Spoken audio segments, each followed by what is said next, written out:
తాకట్లో ఉన్న మీ బంగారాన్ని విడిపించి ఆ రోజు ఆన్లైన్ రేటుకి కొంటాం. Sharma gold company. స్వయంగా ఆ శ్రీపాద వల్లభుడు భక్తుడికి ప్రసన్నమైనటువంటి ప్రదేశంగా ఈ క్షేత్రాన్ని చెబుతారండి.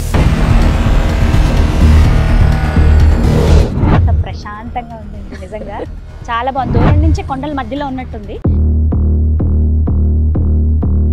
ఎన్ని సంవత్సరాలు అవుతుంది ఆలయం మొత్తం ఇది నిర్మించి? అసలు చరిత్ర ఏమో 700 సంవత్సరాల క్రితం.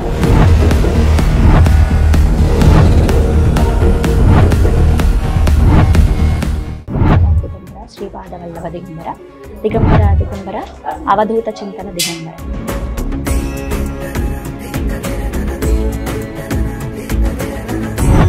దత్తాత్రేయ స్వామివారి మొదటి అవతారం. దత్తాత్రేయ స్వామివారి మొదటి అవతారం శ్రీపాద శ్రీవల్లభ స్వామి, రెండవ అవతారం నృసింహ సరస్వతి. ఆయన స్మరణ చేయాలన్నా కూడా ఆయన అనుగ్రహిస్తేనే ఆయన స్మరణ చేయగలం, లేదంటే ఆయన స్మరణ కూడా చేయలేము. ఆయన గురించి మాటలు కూడా మనం మాట్లాడుకోలేము. నరేంద్ర మోక్షం అంతా కూడా మనకి ఈ కొండరాయిలోనే కనబడుతుంది. మొత్తం ఈ కొండలో ఆకారం మొత్తం ఏనుగు ఈ పెద్ద ఆకారం ఉంది కదా, ఈ పొట్ట భాగంలో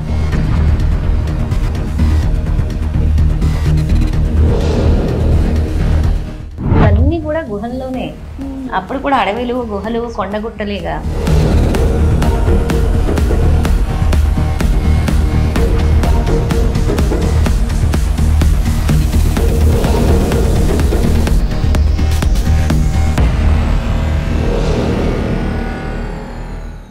నమస్కారం, వెల్కమ్ టు సుమన్ టీవీ. నేను గీతాంజలి. దిగంబర దిగంబర, శ్రీపాద వల్లభ దిగంబర. దత్తక్షేత్రాలు భారతదేశ వ్యాప్తంగా ఎన్నో ఉన్నాయండి. ప్రముఖంగా చెప్పాలంటే మన తెలుగు రాష్ట్రాల్లో ముఖ్యమైనటువంటి క్షేత్రాలే ఉన్నాయి. అందులో ఒకటి ప్రస్తుతం నేనున్నటువంటి శ్రీపాద శ్రీ దత్త క్షేత్రం.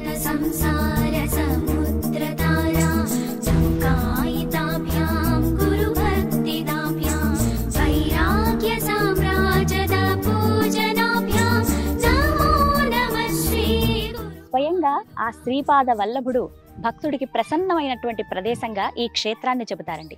ఈ ప్రదేశం ఉన్నది ఎక్కడో తెలుసా? నారాయణపేట జిల్లా మక్తల్ మండలం మంథన్గోడే అనే ప్రాంతం. ఇది మహనీయపురం అనే పేరు కూడా ఉంది.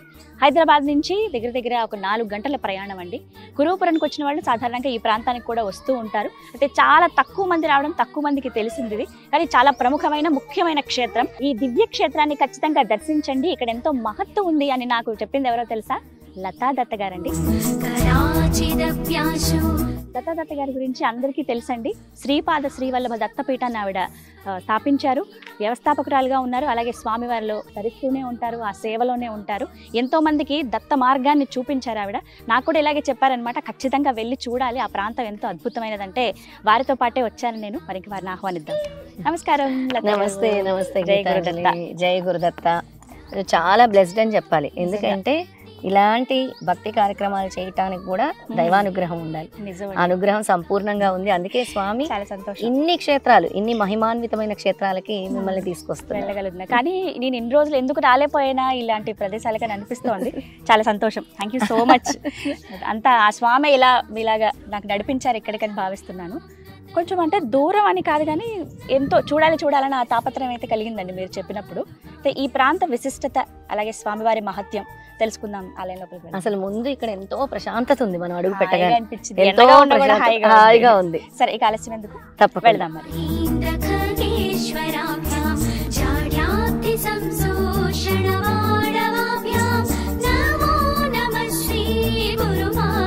ఇదే ప్రధాన ఆలయం గీతాంజలి. ఎంత ప్రశాంతంగా ఉందండి, నిజంగా చాలా బాగుంది. దూరం నుంచి కొండల మధ్యలో ఉన్నట్టుంది, దగ్గరికి వచ్చాక ఇంకా చల్లగా హాయిగా అనిపిస్తోంది. ప్రథమ గణనాథుడిని పూజించుకొని, ఎందుకంటే ఈ గణేష్ చతుర్థి రోజే శ్రీపాద శ్రీవల్లభుల జన్మదినం కూడా. వీళ్ళిద్దరికి అంత సంబంధం ఉంటుంది. పైగా ముందు ఆయన కొలవకుండా మనం ఏ భగవంతుడి దగ్గరికి వెళ్ళాం. అందుకే దండం పెట్టుకుని వెంకటేశ్వర చక్కగా దర్శనం అవ్వాలి.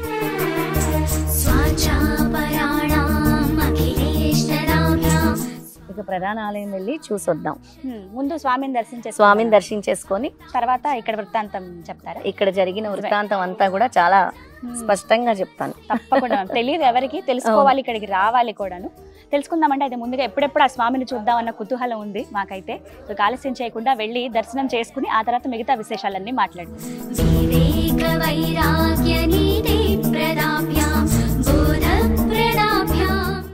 చూసావా కొండ గుహ మధ్యలో, అంటే లోపల కొండ మధ్యలో చెక్కారు గుహలాగా. గుహ లోపలే ఉంది. చాలా ఈ స్తంభాలు అవి కూడా గుహ లోపలే స్వామివారు ఉంటారు ఇక్కడ. ఎన్ని సంవత్సరాలు అవుతుంది ఆలయం మొత్తం నిర్మించి? అసలు చరిత్ర ఏమో 700 సంవత్సరాల క్రితము, కానీ ఆలయం ఈ మధ్య మళ్ళీ పునరుద్ధరణ చేశారనమాట. అంటే అప్పటి నుంచి స్వామివారి గుర్తులన్నీ ఇక్కడ ఉన్నాయి. స్వామివారి హస్తం ఉంటుంది, గజేంద్ర మోక్షము యొక్క రూపు కూడా ఇక్కడ ఉంటుంది కొండ మీద, అలాగే శివలింగం ఉంటుంది, అన్నీ ఉంటాయి. కానీ ఎవరు పట్టించుకోక మళ్ళీ ఇన్ని సంవత్సరాల తర్వాత దీన్ని అభివృద్ధి చేస్తున్నారు ఈ గ్రామం వాళ్ళందరూ. కానీ నూతనంగా కనబడుతోంది, అయితే వస్తున్నారు ఇప్పుడిప్పుడే. ఇంకా స్వామిని దర్శించుకుందాం. ఆలయం అయితే చాలా బాగుందండి. ఒక గుహ లోపల స్వామివారు అలా కొలువై ఉంటారు. చాలా అద్భుతంగా ఉంటుంది. ఖచ్చితంగా రండి. మంథన్గోడ్ ఈ ప్రాంతం పేరు. ఇక్కడ అడుగు పెట్టాలన్నా కూడా స్వామి అనుగ్రహం ఉంటేనే అడుగు పెట్టగలం. అది మాత్రం చాలా స్పష్టంగా తెలుస్తుంది. మీరు చాలా సార్లు అన్నారు, కానీ ఇప్పుడు కుదిరింది. దిగంబర దిగంబర శ్రీపాద వల్లభ దిగంబర దిగంబర దిగంబర అవధూత చింతన దిగంబర దిగంబర దిగంబర శ్రీపాద వల్లభ దిగంబర దిగంబర దిగంబర అవధూత చింతన దిగంబర.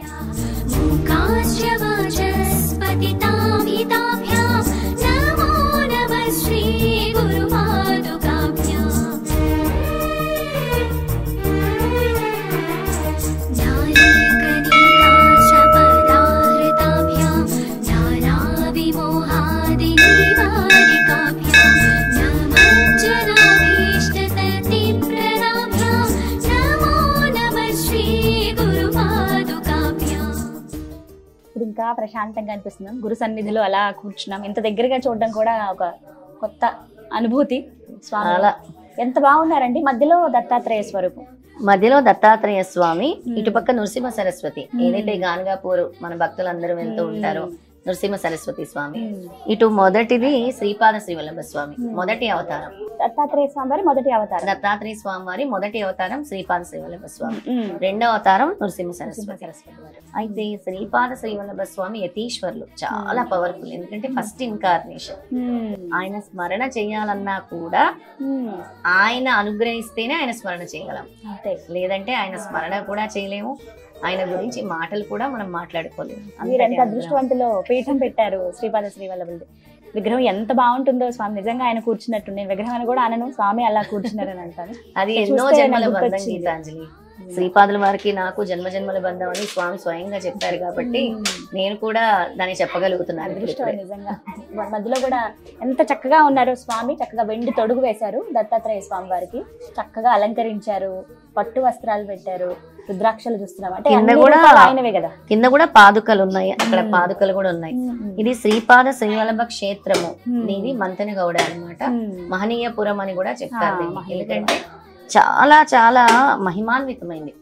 మనం గురు చరిత్రలో చదువుతాం. గురు చరిత్రలో అధ్యాయాలు ఉంటాయి. ఒక్కో అధ్యాయంకి ఒక్కో సిగ్నిఫికెన్స్ ఉంటుంది అనమాట. ఒక అధ్యాయం వల్ల గురు అనుగ్రహం అని ఉంటుంది. అలా ఈ అధ్యాయం వల్ల గురు చరిత్రలో 10వ అధ్యాయం చదవటం వల్ల దత్తుడు దర్శనం కలుగుతుంది. ఎందుకు అంటే స్వామి అంత సామాన్యంగా ఎవరికి దర్శనం ఇవ్వరు, ఆయన రూపంలో అస్సలు ఇవ్వరు. కానీ ఈ ప్రదేశం ఎంత మహిమాన్వితమైంది అంటే స్వామి అడుగు పెట్టి యతీశ్వరుల రూపంలో అడుగు పెట్టారు. అందుకే ఇది మహనీయపురంగా మారింది. ఇక్కడ ఇంతసేపు కూర్చోవడం కూడా ఒక భాగ్యం అండి. నిజంగా దగ్గరలో స్వామి చాలా మంది వచ్చి సేవించుకుంటారు కదా. చాలా మంది మహారాష్ట్ర నుంచి, కర్ణాటక నుంచి, ఇంకా మన తెలుగు వాళ్ళకి కూడా పూర్తిగా తెలియదు. ఇక్కడికి వచ్చి అడుగు పెట్టినంత ఏ కోరిక కోరుకున్నా కూడా ఆ కోరిక నెరవేరుతుంది. ఎంతో మంది ఇప్పుడిప్పుడే భక్తులు రావటం మొదలు పెట్టారు. వాళ్ళ కోరికలు తీరుతూ ఉంటే వస్తూ ఉన్నారు.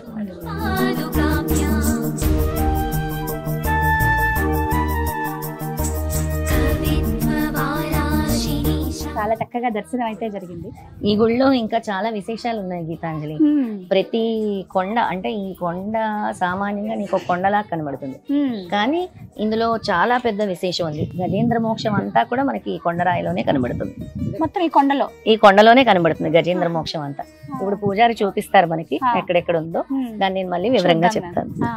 700 సంవత్సరాల చరిత్ర కలిగినటువంటి శ్రీపాద శ్రీదత్త క్షేత్రం మంథన్గోడ్లో ఉందండి. ఈ ప్రాంత విశిష్టత అలాగే స్వామివారి మహత్యం గురించి తెలుసుకుందాం ఆలయ ప్రధాన అర్చకులు శ్రీ కృష్ణ ప్రసాద్ జోషి గారి మాటల్లో. గురుర్ బ్రహ్మ గురుర్ విష్ణు गुरुर्देवो महेश्वरः गुरुः साक्षात् परब्रह्म तस्मै श्री गुरवे नमः।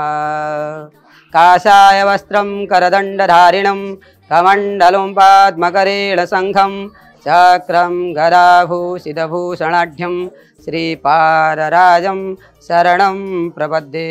శ్రీ గురుదేవ దత్త శ్రీపాదరాజం శరణం ప్రపద్దే. గురు చరిత్ర పద్యాధ్యాయ లోపల ఇదే స్టోరీ, ఇక్కడ గుడిగా స్టోరీ.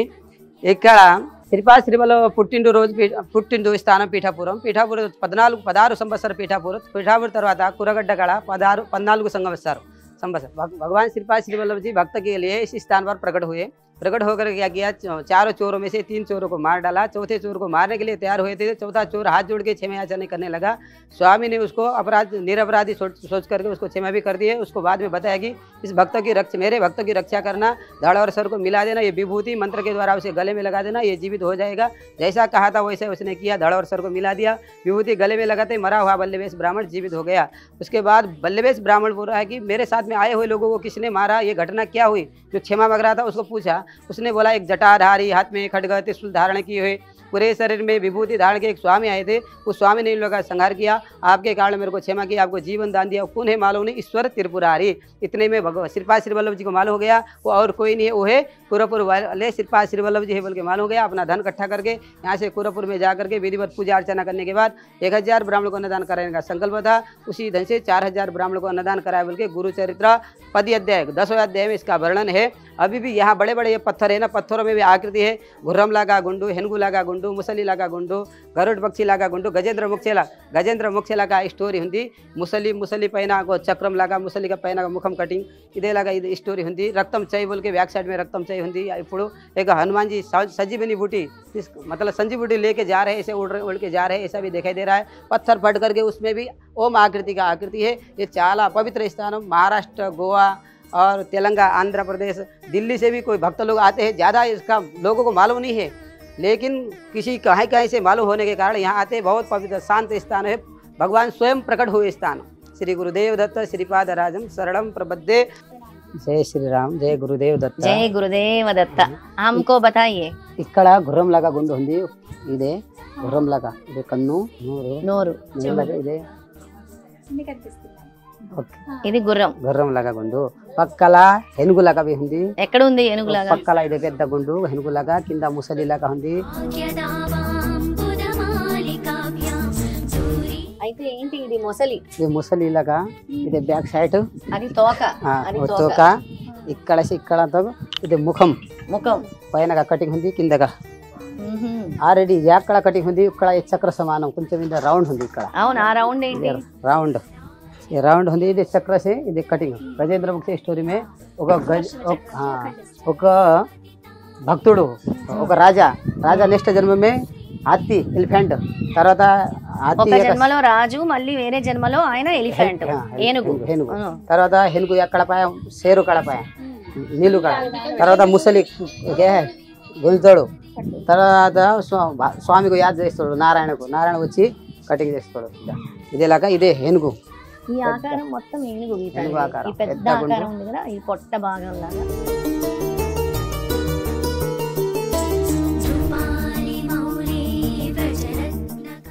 అయితే ఇక్కడి నుంచి మనం చూస్తే అక్కడ ఫ్రంట్ సైడ్ ఫేస్ వస్తుంది, అక్కడ ఇలా వచ్చి ఇది వెనక ఆకారం। ఇది గజేంద్ర మోక్షంలోని మనకి సాక్షాత్తు విష్ణుమూర్తి మనకి ఇస్తారు కదా గజేంద్ర మోక్షం, విష్ణు స్వరూపమే దత్తుడు కాబట్టి అలాంటి ఆకారం ఇక్కడ కూడా మనం చూడగలుగుతున్నాం। టైల్ వాళ్ళ గుడి, ఎర్ర వాళ్ళ గుడికి పక్కన పెట్టి లోపల దేవుడు ఉంది। ఇక్కడ ఇదేలాగా చూసేతో ఇప్పటికేలాగా ఇదేలాగా శేషనాగులాగా ఉంది, ఇదంతా శేషనాగు అన్నమాట। శ్రీపాద శ్రీవల్లభ స్వామి హస్తం ఇక్కడ కనబడుతుంది మనకి చాలా స్పష్టంగా। ఆయన యతీశ్వరులు రూపధారణలో వచ్చి ఇక్కడ హస్తం వేశారు, అది ఆ హస్తం యొక్క గుర్తు ఇక్కడ మనకి చాలా క్లియర్ గా కనబడుతుంది। ఇక్కడ ఓం ఆకృతి లాగా కొంచెం ఇక్కడ ఓం ఆకృతి లాగా ఉంది, హిందీ ఓం లాగా। హనుమాన్ జీకి తోక, ఇదే కన్ను, ముఖం, ఇక్కడ కిరీటం, చెవు, ఇదే శరీर में वाल, एक गुट्टा, एक गदा, ఇదేలాగా ఉడ రహే జైసే సంజీవని పట్టుకొని స్వామి వెళ్తూ ఉంటారు కదా గాల్లో, అలాంటి రూపం ఇక్కడ వచ్చింది।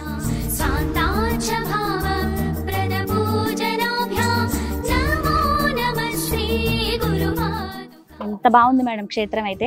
ఈ ప్రతి కొండరాయి కాదు, ఈ ప్రతి దాంట్లో కూడా జీవం ఉన్నట్టు ఉంటుంది. నిజంగా అలాగే జీవం అనిపిస్తుంది. ప్రతి దాంట్లో ఒక అసలు గుర్రం కనిపించడం ఏంటి, మొసలి ఆకారం కానీ, అలాగే ఏనుగు, స్వామివారి హస్తం, గరుడ పక్షి, గరుడ పక్షి కనపడుతుంది, ఆదిశేషనాగు, శేషనాగు కూడా కనబడింది అక్కడ. అన్ని ప్రత్యేకంగానే ఉన్నాయి, చాలా ప్రత్యేకంగా. ఇక్కడ ఏంటంటే గురు చరిత్ర చదివే ప్రతి ఒక్కరికి తెలుస్తుంది. గురు చరిత్ర చదివి 10వ అధ్యాయంలో వల్లభేషుడు కథ ఉంటుంది. వల్లభేషుడు ఒక భక్తుడు అన్నమాట. శ్రీపాద శ్రీవల్లభ స్వామికి ఒక భక్తుడు.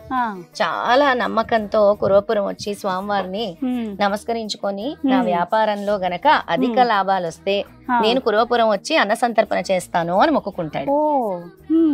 అది అన్న సంతర్పణ ఎవరికి? 1000 మంది బ్రాహ్మణులకి అందరికీ కూడా నేను అన్న సంతర్పణ చేస్తాను అని మొక్కుకుంటాడు అనమాట. ఏ విధంగా అయితే యతీశ్వరులు శ్రీపాద శ్రీవల్లభ స్వామిని మొక్కుకుంటాడో ఆ విధంగానే తను పిఠాపురం వెళ్ళిన తర్వాత వ్యాపారంలో అధిక లాభాలు రావటం జరుగుతుంది. ఎంతటి లాభాలంటే వల్లభేషుడు ఊహించినంత లాభాలు వస్తాయి. అయితే ఈ గురు చరిత్ర 10వ అధ్యాయం చదవటం వల్ల వ్యాపార అభివృద్ధి, ఈ క్షేత్రానికి రావటం వల్ల వ్యాపార అభివృద్ధి జరుగుతుంది. ఎందుకంటే ఆ కథలోనే ఉంది. ఆ వల్లభేషుడు అధిక లాభాలు పొందిన తర్వాత స్వామి మొక్కు తీర్చుకుంటానికి బయలుదేరి వస్తాడు పిఠాపురం నుంచి. బయలుదేరుతుండగా ఇంకో 2 వెంబడిస్తారు. మేము కూడా పిఠాపురం వెళ్తున్నామని, మేము కూడా గురుభక్తులమని వెంబడిస్తారు. ఆయనతో పాటు ఇంకొకడు కూడా వెంబడిస్తాడు. వాళ్ళందరూ పిఠాపురం నుంచి బయలుదేరి నడుచుకుంటూ వస్తారు. అప్పుడులో నడక, 700-800 సంవత్సరాల క్రితం కదనమాట. నడుచుకుంటూ వస్తే ఎలా వచ్చేవారు? అడవుల్లో వచ్చేవారు. అప్పుడు ఇన్ని వస్తువులు ఎలా ఉంటాయి, రోడ్లు ఎలా ఉంటాయి. ఈ ప్రదేశానికి వచ్చిన తర్వాత పడుకుంటుండగా, అంటే రాత్రి సేద తీరుతూ ఉంటారు కదా, పడుకోగానే ఆ వెనక ఎవరైతే వచ్చారో వాళ్ళు గురుభక్తులు కాదు, ఈ ధన వ్యామోహంతో వల్లభేషుడిని వెంబడించి వచ్చిన వాళ్ళు. ఆ ధన వ్యామోహంతో వల్లభేషుడిని చంపేస్తారు. అప్పుడు వల్లభేషుడు శ్రీపాద శ్రీవల్లభ అని కేక వేస్తాడు. వెయ్యగానే మీ భక్తుల రక్షణకై నేను ఎప్పుడూ ఉన్నానని స్వామి చాలా కోపంతో ఊగిపోతూ, స్వామి ఎప్పుడు కూడా నేరుగా కనబడరు, ఒక యతీశ్వరుడు రూపంలో స్వామి త్రిశూలం పట్టుకుని రావటం జరుగుతుంది. వచ్చి ఆ 2 దొంగల్ని చంపేస్తారు స్వామి. 2 దొంగల్ని స్వామి త్రిశూలంతో చంపారు. 3వ వాడు స్వామి పాదాల మీద పడి, స్వామి నేను దొంగని కాదు, నేను వీళ్ళ వెంట వచ్చాను, కావాలంటే మీరు అంతర్దృష్టితో చూడండి అని వేడుకుంటాడు. అప్పుడు స్వామి సరే అయితే నేను చెప్పినట్టు చెయ్యి, వెళ్ళి వల్లభేషుడు తల నరికేస్తారు దొంగలు. వల్లభేషుడు తలని తీసుకురా, నేను విభూది ఇస్తాను, ఆ విభూది జల్లి నేను ఏదైతే చెప్తానో ఆ విధంగా నువ్వు తలని అతికించి విభూది జల్లి ఆ స్తోత్రాన్ని పఠిస్తూ ఉండు అని చెప్తారు. ఈ స్వామి దర్శనం ఇచ్చి ఆ 3వ అతనికి ఏ విధంగా అయితే చెప్తాడో అలా వల్లభేషుడు తల అతికించి తెల్లవారులు కూర్చొని, తెల్లవారుగానే వల్లభేషుడు లెగుస్తాడు. లేవగానే జరిగిన వృత్తాంతం అంతా, ఇలా స్వామి వచ్చారు యతీశ్వరుడు రూపంలో, త్రిశూలధారి అయి వచ్చారు, చేతి నిండా రక్తం కూడా ఉంటుంది స్వామికి. అందుకే మనకి రక్తం చేయి గుర్తు కూడా మనం చూసాం. సాక్షాత్తు విష్ణుమూర్తి దత్తాత్రేయ స్వరూపం, ఆయనే నేనే విష్ణుమూర్తిని అని చెప్తారు శ్రీపాద శ్రీవల్లభులు. స్త్రీ శక్తి పురుష శక్తి నేనే అని చెప్తారు. ఆ విధంగా తన భక్తుల్ని తను రక్షిస్తారు, కాపాడతారు. స్మరణ మాత్రమే సంతుష్టుడు అంటాం కదా. శ్రీపాద శ్రీవల్లభ అని ఎవరు కేక వేసినా కూడా స్వామి వచ్చి వెంటనే రక్షిస్తారంటానికి ఇది ఒక పెద్ద నిదర్శనం గీతాంజలి. అందుకే స్వామి మహిమ ఇక్కడ ఉంది, చాలా మహిమ ఉంది. అసలు ఇక్కడికి వచ్చి ఎవరు నమస్కరించుకున్నా కూడా వాళ్ళకి ఏదైతే వ్యాపారాలు సరిగ్గా నడవట్లేదో వాళ్ళు గురు చరిత్రలోని 10వ అధ్యాయం ఇక్కడికి వచ్చి చదువుకొని చక్కగా స్వామికి నమస్కారం చేసుకొని వెళ్తే గనక వాళ్ళు అనుకున్న వ్యాపార అభివృద్ధి జరుగుతుంది. అలాగే ఎంతో మందికి ఉద్యోగాలు కూడా వచ్చాయి, గవర్నమెంట్ ఉద్యోగాలు ఇక్కడికి వచ్చి నమస్కారం చేసుకున్న వాళ్ళకి. చాలా నిదర్శనాలు కూడా స్వామి కలుగుతూ ఉన్నాయి ఇక్కడ ఎంతో మందికి. కాబట్టి విడిచిపెట్టకుండా స్వామి దగ్గరకు వస్తూ ఉన్నారు. ఇది ఎన్నో సంవత్సరాల గల, వేల సంవత్సరాల గల చరిత్ర ఇది. విన్నారు కదా, నిజంగా ఒక అద్భుతమేనండి. వ్యాపార అభివృద్ధి కోసం ఎవరైతే కోరుకుంటున్నారో, నూతనంగా వ్యాపారాలు ప్రారంభించాలి, మేము ఎక్కడికన్నా ముందు ఒక మంచి ప్రాంతానికి వెళ్ళి దేవుని ఆశీస్సులతో ప్రారంభిద్దాం అనుకున్న వాళ్ళకి ఇది ఒక గొప్ప క్షేత్రం. మంథన్గోడ్ ప్రాంతం అండి, నారాయణపేట జిల్లా మక్తల్ మండలం అండి. మంథన్గోడ్ అంటే ఎవరైనా చెప్తారు స్వామివారి క్షేత్రం అని అనగానే ఇక్కడికి రావడమే ఒక ప్రశాంతమైన వాతావరణం ఉంటుంది. రావడంతోనే మనం అలా వెళ్ళి స్వామిని దర్శించుకోవచ్చు. ఇక్కడ ఉన్నటువంటి ఈ గుట్టల్లో ప్రతి చోట మనకి దైవత్వం అనేది కనపడుతూనే ఉంటుంది. ఏదో ఒక ఘట్టం పురాణాలకు సంబంధించి మనకి కనపడుతూనే ఉంటుంది. అలాగే ఇక్కడ దగ్గరలో శివాలయం కూడా ఉంది కదా, చిన్న శివలింగం ఉంది. నవనాథులు ఉన్నారు, నవనాథులు కూడా ఇక్కడ ఉన్నారు. నవనాథుల పేరు స్మరణ చేస్తే చాలు దత్తాత్రేయ స్వామి అక్కడే ఉంటారు అని అంటారు. అలాంటి నవనాథుల్ని కూడా మనం చూద్దాం.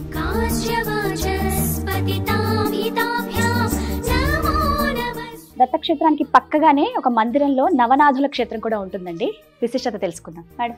నవనాథులు అంటే దత్తాత్రేయ స్వామి వారికి చాలా ఇష్టము.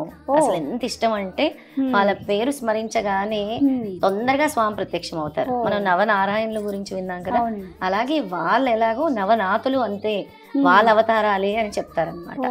ఇందులో వీళ్ళు ఒక్కొక్కరు ఒక్కొక్క ముఖ్యమైన పాత్ర పోషిస్తూ ఉంటారు. గోరక్షనాథ్ అంటే గోవుల్ని కాపాడేవారు, నాగనాథ్ ఉన్నాడు, బద్రీనాథ్ ఉన్నారు, అలాగా చప్రనాథ్ ఉన్నారు, అలా వీళ్ళందరూ కూడా ఉన్నారు. నవనాథులు 1 2 3 4 5 6 7 8 9 నవనాథులు అనమాట. వీళ్ళు ఎక్కడుంటే అక్కడ స్వామి ప్రత్యక్షంగా నేను ఉంటాను. అలాగే వాళ్ళ పేరు స్మరించిన కూడా మీ కోరికలు నెరవేరుతాయి అని స్వామి చెప్తూ ఉంటారు అనమాట. ఒకసారి నవనాథులు కూడా నమస్కరించుకుందాం. గోరఖ్నాథ్, జ్వాలేంద్రనాథ్, కరీనానాథ్, గహినీనాథ్, చర్పత్నాథ్, రేవన్నాథ్, నాగనాథ్, భర్తరినాథ్, గోపీచంద్నాథ్, ఈ 9 నాథులు కూడా నారాయణుల ఇన్కార్నేషనే అనమాట. నారాయణుడు అంటే విష్ణుమూర్తే. జయ గురుదత్త. చూస్తున్నారు కదండి, ఎంత సుందరమైన ప్రశాంతమైన క్షేత్రం ఇది. శ్రీపాద శ్రీదత్త క్షేత్రం అంటారు. చెప్పాను కదా, మంథనగౌడ్ ప్రాంతం పేరు. నారాయణపేట జిల్లా మక్తల్ మండలం. చాలా మందికి తెలుసు, గూగుల్లో టైప్ చేసుకుని రండి. దగ్గర హైదరాబాద్ నుంచి ఒక 4 గంటల సమయం పడుతుందండి. ప్రశాంతమైన వాతావరణం, ఒక ఊరు లోపలికి ఉంటుంది. కానీ ఎంత బాగుందో, గుట్టల మధ్యలో కొండల లోపలే స్వామి అలా వెలిసారనమాట. చాలా ప్రాశస్త్యం ఉంది ఈ ప్రాంతానికి. 700 సంవత్సరాల చరిత్ర కలిగినటువంటి క్షేత్రం ఇది. అయితే ఇక్కడ ఒక పీఠంగా వెలిసింది. ఈ పీఠానికి అధిపతిగా ప్రస్తుతం ఉన్నారు స్వామివారు వేదాంతానంద స్వామి. వారిని ఒకసారి వీక్షించండి. వారి ఆశీర్వాదం కూడా తీసుకున్నాం. మేము వచ్చే సమయానికి వారు కూడా ఉన్నారు. అసలు ఎంత అదృష్టం ఉంటే కానీ ఈ ప్రాంతానికి రాలేమని వారు చెప్తూ ఉంటే నిజంగా ఒళ్ళు గగురు పొడిచింది. చాలా సంతోషం అనిపించింది లోపల స్వామివారిని చూడటమే. శ్రీపాదరాజం శరణం ప్రపద్యే, కాషాయ వస్త్రం కరణం కమండలు పద్మరం శంఖం చక్రం గదాభూషిత భూషణాఢ్యం, శ్రీపాదరాజం శరణం ప్రపద్యే. శ్రీపాదరాజం సిద్ధాంత శ్రీ అవధూత చింతన శ్రీ గురుదేవ దత్త.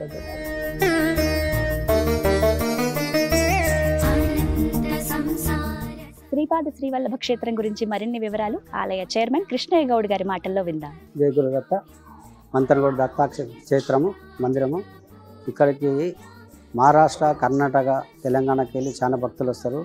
ఇక్కడ ప్రత్యేకత ఏంటంటే వల్లభేశ్వరుడు అనే బ్రాహ్మణుడు ఇక్కడ పిఠాపురంకు అన్నదానం చేయకపోతుంటే ఇక్కడ సంఘటన రాత్రిపూట వల్లభేశ్వరుని దొంగలు సంహరించి ఇక్కడ డబ్బు తీసుకున్నందుకు ఇది ఒక ప్లేస్ కాబట్టి ఇక్కడ స్వయంభూ స్థానం ఇది. ఇక్కడ చాలా పురాతన 700 సంవత్సరాల చరిత్ర కాల గుడి ఇది. ఇక్కడ భక్తులు చాలా మంది మహారాష్ట్రకి వెళ్ళి, కర్ణాటకకి వెళ్ళి వస్తుంటారు. ఇక్కడ నిత్యాన్నదానం కూడా జరుగుతుంటుంది. భక్తులు ఎక్కువ సంఖ్యలో రావాలని మేము కోరుకుంటున్నాము. ఇంకోటి ఇక్కడ మాకు వ్యవస్థ లేదు. ఇప్పుడు లతా మేడం గారు కూడా ఇక్కడ దర్శించుకొని రావడానికి వచ్చిండ్రు. మేము వ్యవస్థ గురించి కూడా మేడం అడిగినాం. మేడం మాకు వ్యవస్థ గురించి కావాలి, ఒక 10 రూమ్లన్నా మాకు చేయలే మేడం అంటే ఆ మేడం కూడా సరేనండి ఆలోచిస్తామని మేము మా వాళ్ళని అడిగి చెప్తామని చెప్పింది. కాబట్టి ఇక్కడ చాలా పురాతనమైన టెంపుల్. ఇక్కడ చాలా మంది వస్తారు. వ్యవస్థ లేక మాకు చాలా ఇబ్బంది ఉంది కాబట్టి మాకు వ్యవస్థను మేడం కోరినాము. ఇప్పుడు కూడా భక్తులు ఎక్కువ సంఖ్యలో గుడికి రావాలని కోరుకుంటున్నాం. ఇక్కడ శివాలయం కూడా ఉంది చక్కగా గుహలోనే. ఇక్కడ అన్ని కూడా గుహల్లోనే ఉంటాయి. ఇది ప్రతిష్ఠించిన శివలింగమే. లోపలికి ఉంది మేడం, గుహ లోపల ఉంటుంది చక్కగా. అలా లోపలికి వెళ్ళి మనం నమస్కరించుకోవచ్చండి. లోపలికి వెళ్ళి నమస్కరించుకోవచ్చు. ఈ గుహలో ఉంటుంది చక్కగా. ఇవన్నీ కూడా గుహల్లోనే. అప్పుడు కూడా అడవిలు, గుహలు, కొండగుట్టలేగా.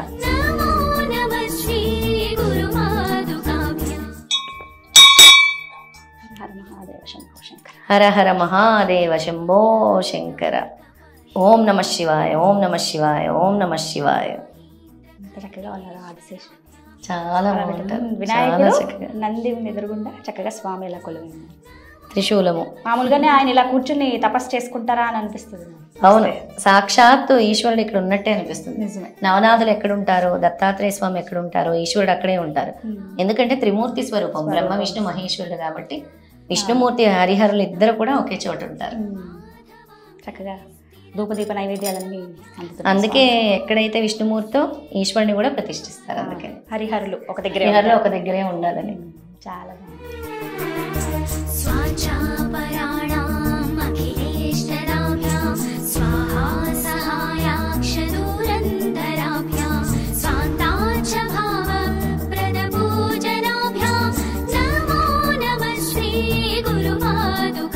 దత్తాత్రేయ స్వామి వారికి అంటే ఆ స్వామివారి మొదటి అవతారమైన శ్రీపాద శ్రీవల్లభుడికి విశేషమైన పూజలు జరుగుతాయండి.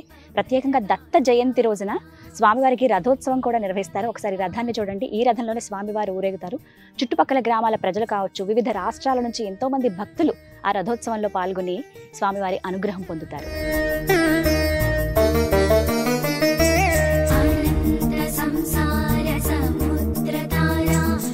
చాలా సంతోషం. ముందుగా thank you so much ma'am, ధన్యవాదాలు చెప్తాను. ఎందుకంటే ఎంతో అదృష్టం ఉంటేనే కానీ ఇలాంటి ప్రాంతాలకు రాలేరు. ఏంటో చాలా అంటే పాజిటివ్ ఎనర్జీ తెలుస్తోంది, ప్రశాంతత అలా అల్లుకుంటుంది రాగానే. ఇంకాసేపు ఉందామా అనే భావన అయితే కలుగుతుంది. చాలా సంతోషం. మరి చెప్పి మరి తీసుకొచ్చినందుకు నాకు కూడా చాలా ఆనందంగా ఉంది. రావటము, ఆ ప్రశాంతతని మీరు పొందటము, స్వయంగా దాన్ని ఆస్వాదిస్తే గానీ తెలియదు. అయితే ఈ క్షేత్రాన్ని మరింత అభివృద్ధి చేయాలని అనుకుంటున్నాను. ఒక్కటే అనిపించింది మ్యామ్. ఎందుకంటే దత్తక్షేత్రాలన్నీ కూడా స్వామి అనుగ్రహం ఉంటే అభివృద్ధి చెందాలి. ఎందుకంటే దత్తాత్రేయ స్వామి కోటాన కోట్ల సంవత్సరాల నుంచి ఉన్నారు. సనాతన ధర్మం ఎప్పుడైతే మొదలైంది అప్పటి నుంచి అసలు ఎన్ని వేల, ఎన్ని లక్షల, ఎన్ని కోట్ల సంవత్సరాలు కూడా చెప్పలేము. ఇలాంటి చోట కనీస వస్తువులు లేవు. కనీస వస్తువులు కల్పించాలి. అలాగే కొంచెం అన్నదానం చేయడానికి ఒక అన్నదానం హాల్ కల్పించాలి. ఎవరైనా వచ్చినా కూడా వెంటనే వెళ్ళిపోవాల్సిన పరిస్థితి వచ్చింది. అలా ఎవరైనా సహాయ సహకారాలు అందించి, కొంతమంది వాళ్ళ పెద్దల పేరు మీద రూమ్లు ఇవ్వాలనుకుంటారు, అమ్మా నాన్నల పేరు మీద లేదా వాళ్ళ ఆన్సెస్టర్స్ పేర్లు జ్ఞాపకార్థంగా అలా ఇచ్చినా కూడా దీన్ని అభివృద్ధి చేద్దామని అనుకుంటున్నాం. ఒక అడుగు ఎవరో ఒకరు వేయాలి కాబట్టి ఈ కమిటీ వారిని అడగటం జరిగింది. సరే అభివృద్ధి చేద్దాం, ముందడుగు వేద్దాము అని చెప్పటం జరిగింది. మంచి మనసు మీది.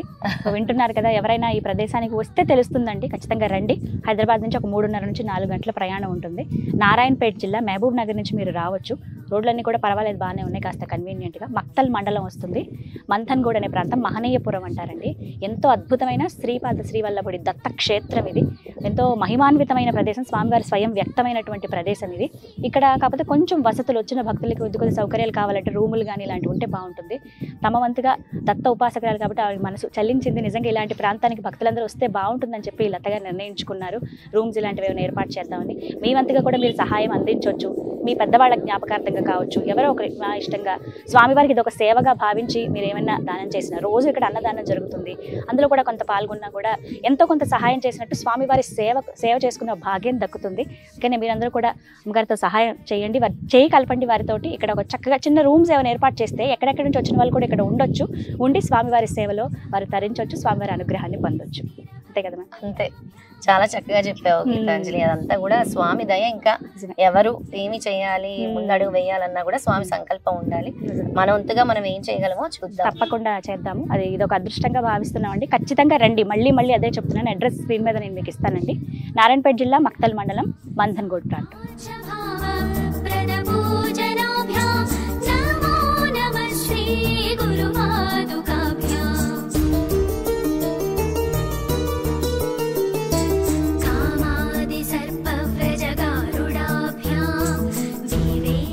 చూసారుగా, శ్రీపాద శ్రీవల్లభుడు స్వయం వ్యక్తమయ్యి భక్తుడికి అనుగ్రహం ఇచ్చినటువంటి ప్రదేశం అండి శ్రీపాద శ్రీవల్లభ దత్త క్షేత్రం.